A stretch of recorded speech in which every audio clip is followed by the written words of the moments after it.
Nissan Serena Hybrid Highway Star 2.0 Auto tahun 2019. Kereta dah cantik, cat dah baru, condition semua okey lagi, tak ada masalah.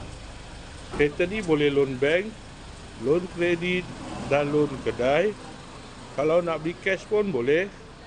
Kalau berminat boleh datang kedai tetap kereta, boleh test drive. Kereta ni accident free, boleh jalan jauh, tak ada masalah. Jom kita tengok bahagian dalam. Kereta ni ada waranti 1 tahun. Kereta ni ada 2 power door. Dalam masih cantik lagi, leather seat, 7 seater. Kereta ni guna push start button. Aircon semua okey lagi. Aircon sejuk.